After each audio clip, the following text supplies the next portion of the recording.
So today I want to talk about the war on women. It's a difficult and vast subject, so I'm going to give it my best shot. What is the war on women? While I could give a definition that would probably last a while, I'd rather try and show it to you. Um, Second question: why is there a war on women? Highly speculative question. I think we should leave that for later. Next question: how did the war on women begin? Um, Believe it or not, I do actually have something that claims to be an account of how it began. However, it's just a story, and I want to start this series on a firmer basis. So we'll also leave that question for later. So, where does that leave us? When? When did the war on women begin? Let's try and start there. So, here we see a timeline of ancient civilizations. Got Egypt and Sumer. Sumer is basically the start of modern history. And when I say modern, his story, that's exactly what I'm talking about. Um, in my opinion, the reason why Sumer is the cutoff point for his story is because this is the civilization wherein the war on women fully took flight. It was full fledged. I don't think that Sumer represents the beginning of the war on women. I think it stretches actually further into antiquity than we'll know. But Sumer was the place where it really took hold, and Sumer is the civilization that our modern civilization is modeled on. When you look at Sumer, you're looking at an early version of what we have now. The number system, the letter system, the government system, the military system, the religious system, all of it. It was the prototype. And it was, in my opinion, part of a contiguous civilization that has stretched for over 5,000 years. And so let's look at Sumer.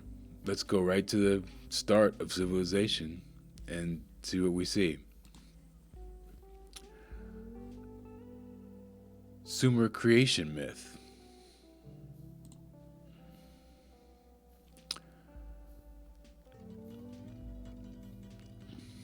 One of the best known literary texts from ancient Mesopotamia describes Marduk's dramatic rise to power.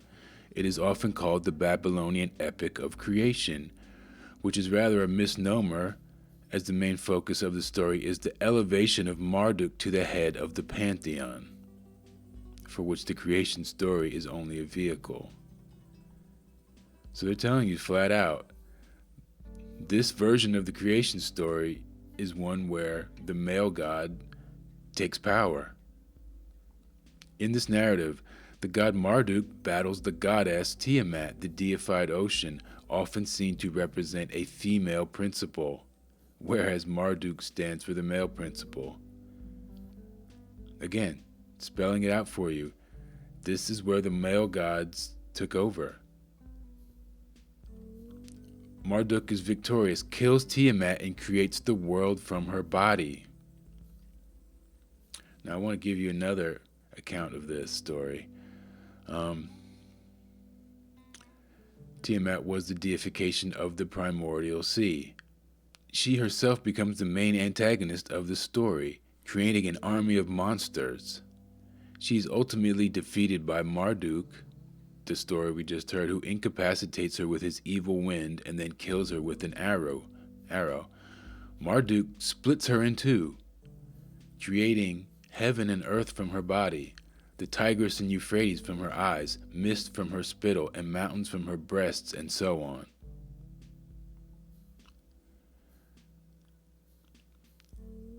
Tiamat is the mother of all gods. So what you're hearing is a story, a symbolic destruction of the mother goddess. She gave birth to all these gods, and yet he viciously rips her to pieces. It sounds like something a serial killer would do. Cuts her breasts off and makes something, it's like, right? He cuts pieces of her and makes stuff out of it. Like, this is their religion. This is our religion, if you really want to be honest about it. And so why would you put such an incredibly vicious story as your creation myth and have it, the enemy of this civilization? They're telling you right from the start, the enemy of this civilization is the mother goddess. And that bears out through everything that you'll find out about Sumer as I go on. Okay, before the beginning of kingship in Sumer, the city-states were effectively ruled by theocratic priests and religious officials. Later, this role was supplanted by kings, but priests continued to exert great influence. Now rewind what you just heard and think about it. Before kings, the priests were the rulers of society. So when I read this, what I see is the priesthood decided to start using frontmen, and they used warlords, right? People who could instill fear. So that's who kings and queens are. They are warlords. But who really runs the show from the shadows? The priests. They always have. They're the ones who have the learning. They're the ones who know the math. They're the ones who have the science. I mean, look at the kings and queens, even of modern day. Look at the English, what do you call them? The Stuarts or whatever they're called, the Windsors. Those people aren't math geniuses. They didn't create the civilization that we live in. They're warlords. Diana and Charles, they're warlords.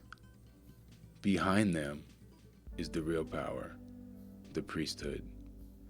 And as you may have figured out by now, the priesthood is entirely 100% male. And as time goes on, they've increased their influence, and they've decreased the influence of the females, women. And so that was the goal from the very start, as you can see from their creation myth. Literally, it's like a thesis statement for civilization itself. Destroy nature.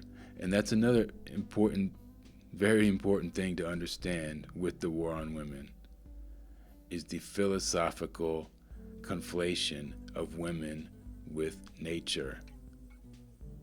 You cannot understate this. It's part of every modern religion, religious philosophy, even the Eastern religions, Hindu, Buddhist, even Taoism, right? The yin and the yang. You're creating a delineation, a sharp delineation between male and female, and you're turning it into an ideology. So it is an anti-female. The yin and yang is essentially anti-female, because even though they're depicted equally, there is no equality in civilization. It's always been controlled by men. And it's been controlled by men who had the idea of taking women's power away. Very clearly stated in the creation myth of Sumer.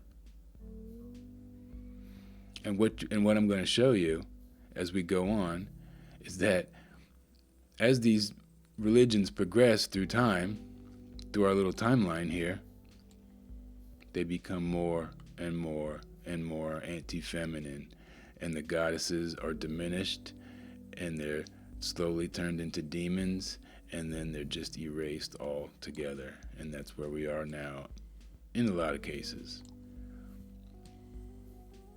But again, the intention was clear right from the start. In Sumer, there were goddesses. It wasn't all gods yet. And not only were there goddesses, there were also a female priest class. Now, what is the complexion of this female priest class? Well, again, let's look at the Sumer creation myth. The mother goddess who gave birth to all of them is murdered and dismembered by the big hero, God, right? And so, who replaces her as the female god? Inanna. Inanna was perhaps the most important female goddess of Sumer because she was the most popular. Inanna was the Sumerian goddess of love, sexuality, prostitution, and war. Do you see the transition from the mother goddess of all, and now she's a prostitute? And I'm guessing that's who the female priestess were as well. And so that's why Sumer is the beginning of history, because they had already instituted their male priesthood, and they had already instituted these religious beliefs against women. So that's why it's the beginning of his story. Now, what is her story? Her story is the thing that they're preaching against. After the synchronization, male deities became dominant, and the gods completely lost their original associations with natural phenomena. So that's what her story was. It was what I would call the true religion of this earth, which is described as animism. And animistic beliefs can be as varied as you want them to be. It's based on the flora and fauna of your particular region. It's based on your interaction with the natural world. And so that's what they're preaching against. And so that's why I see this as all part of the war on women. In order to enslave people, you have to take them away from nature. And for some reason, during that process, I guess women were more resistant or something, or whatever. Because all natural societies are matriarchal, right? Matriarchy is the way that natural societies trace their lineage. Why? Because it's logical. What's logical doesn't need to be explained. Patriarchy needs to be explained because it's illogical.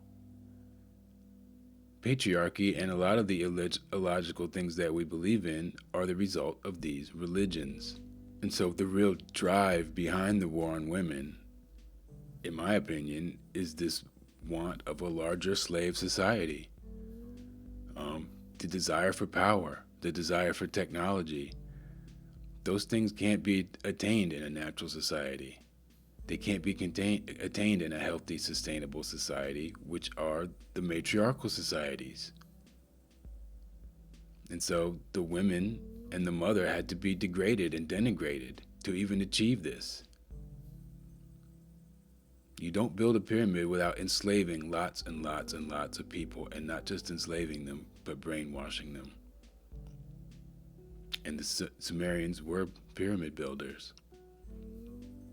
A pyramid is a telltale sign of the priesthood, a male priesthood, because it's a male symbol. A pyramid is a male symbol. That's why it's the first letter on our alphabet, right? A is Aleph. We're going to get into linguistics and all this stuff later. It's a very deep topic. But I just want to show you that this goes all the way back. And what happened before this is what you could call her story. But what happened before his story was her story. Her story is the story of the matriarchal tribes that lived peacefully on this earth for millions of years, probably. The sustainable societies, they don't have time. They don't keep track of it the same way because you just keep sustaining. You just keep going. I guess that was boring to some people. Maybe we got bored being sustainable and we decided to destroy ourselves with pyramids and stuff.